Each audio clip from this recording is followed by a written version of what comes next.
Abu Dujana, sang pejuang Islam, yang mampu membuat Rasulullah menangis. Rasulullah Shallallahu Alaihi Wasallam memiliki sahabat-sahabat yang dekat dengan beliau dengan budi pekerti yang luhur. Banyak dari sahabat beliau Shallallahu Alaihi Wasallam yang memiliki kisah yang diriwayatkan dan diturunkan hingga masa kini, salah satunya Abu Dujana. Nama salah satu sahabat yang memiliki kisah luar biasa adalah Abu Dujana. Abu Dujana sendiri terkenal sebagai seorang yang pemberani di medan perang dan selalu menjaga keluarganya dari suatu hal yang haram. Abu Dujana, ia seorang sahabat yang ketika selesai salat selalu langsung pulang dengan tidak membaca doa bersama Rasulullah. Ia pun tidak menunggu agar Rasulullah selesai membaca doa beliau terlebih dahulu.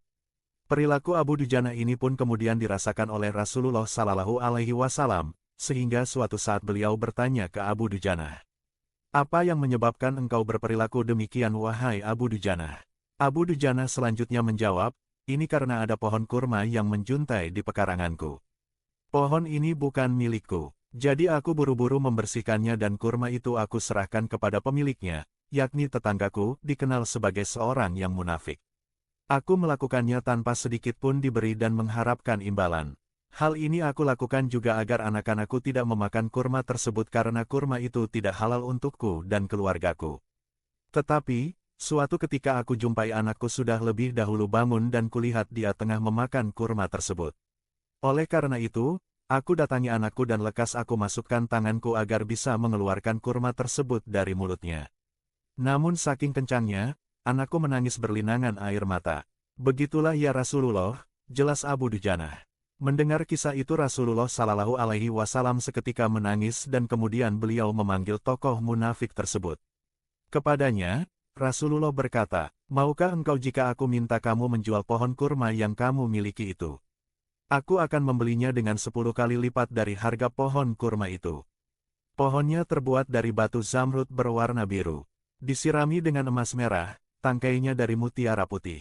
Di situ tersedia bidadari yang cantik jelita sesuai dengan hitungan buah kurma yang ada." Begitu tawaran Nabi Shallallahu Alaihi Wasallam, namun, lelaki yang dikenal sebagai seorang penjual yang munafik ini lantas menjawab dengan tegas, "Aku tak pernah berdagang dengan memakai sistem jatuh tempo. Aku tidak mau menjual apapun kecuali dengan uang kontan dan tidak pakai janji." Di tengah proses itu, tiba-tiba Sayyidina Abu Bakar As-Siddiq radhiyallahu anhu datang. Ia lantas berkata, "Ya sudah, aku beli dengan 10 kali lipat dari harga kurma yang paling bagus di kota ini." Mendengar ini, orang munafik tersebut berkata kegirangan, "Baiklah, aku jual pohon ini." Setelah sepakat, Abu Bakar segera menyerahkan pohon kurma kepada Abu Dujana pada saat itu juga. Rasulullah Shallallahu Alaihi Wasallam kemudian bersabda, "Hai Abu Bakar, aku yang menanggung gantinya untukmu." Mendengar sabda Nabi ini, Sayyidina Abu Bakar merespon dengan bergembira bukan main. Begitu pula Abu Dujana, si munafik berlalu, berjalan mendatangi istrinya. Lalu mengisahkan kisah yang baru saja terjadi pada hari itu. "Aku telah mendapat untung banyak hari ini. Aku mendapat 10 pohon kurma yang lebih bagus. Padahal kurma yang aku jual itu tidaklah berpindah dan masih tetap di pekarangan rumahku. Aku tetap yang akan memakannya lebih dahulu lalu buah-buahnya pun tidak akan pernah aku berikan kepada tetangga kita itu sedikit pun." Pada malam harinya, saat si munafik tidur terjadi peristiwa yang tak diduga. Pohon kurma yang berada di pekarangan rumah si munafik itu tiba-tiba berpindah posisi. Pohon kurma itu kini berdiri di atas tanah milik Abu Dujana. Seolah-olah tak pernah sekalipun tampak pohon tersebut tumbuh di atas tanah si munafik dan berpindah dengan bantuan tangan manusia ke pekarangan Abu Dujana. Tempat asal pohon itu tumbuh diketahui rata dengan tanah seperti tanah rata yang normal. Saat terbangun pagi harinya, si munafik keheranan. Kisah ini dapat dijadikan sebagai pelajaran bagi kita, yakni betapa hati-hatinya sahabat Rasulullah, Abu Dujana, menjaga diri dan keluarganya dari makanan yang haram. Sesulit dan seberat apapun hidup, seseorang tidak boleh memakan makanan untuk dirinya sendiri dan keluarganya dari barang haram. Abu Dujana ikut serta dalam berbagai pertempuran di masa Rasulullah Shallallahu Alaihi Wasallam.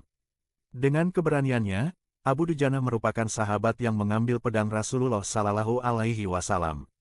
Lantas, bagaimana kisah tentang Abu Dujana dalam kiprahnya di peperangan melawan kaum musyrikin?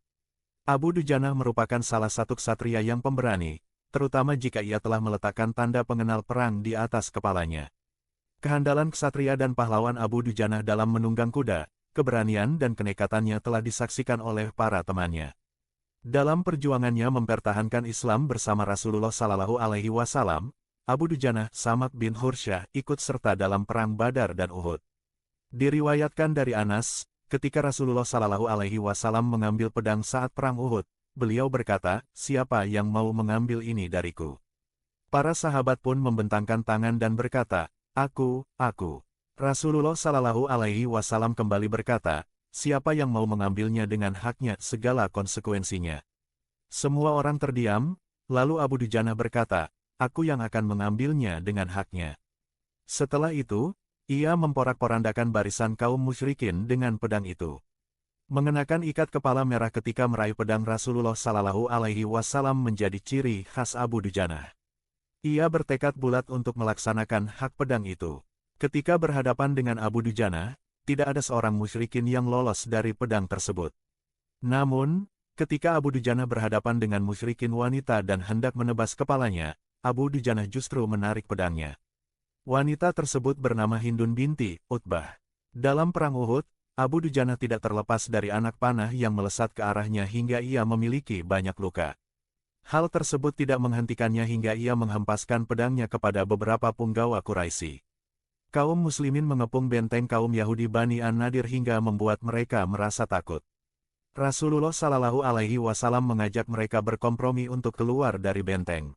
Lalu, kaum Yahudi Bani An-Nadir pun keluar dan meninggalkan harta rampasan berharga untuk kaum muslimin. Perang tersebut dilakukan secara damai.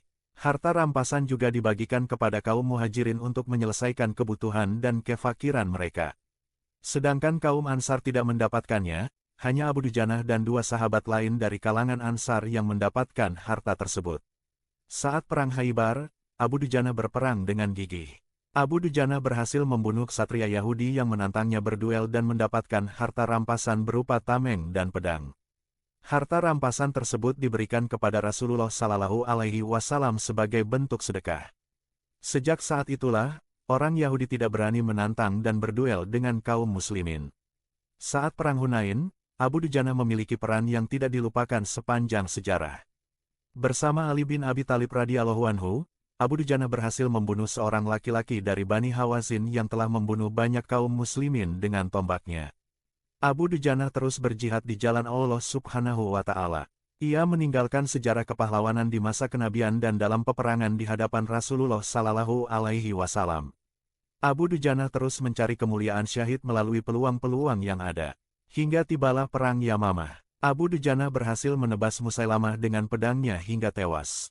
Abu Dujanah terus menebas kaum musyrikin meskipun kakinya patah. Abu Dujanah berusaha bangkit dan terus berjuang dengan gagah berani dan penuh pengorbanan. Hingga pada akhirnya, ratusan kaum muslimin pun gugur, termasuk Abu Dujanah. Semoga Allah Subhanahu wa Ta'ala meridainya dan meridai sahabat lainnya. Terima kasih.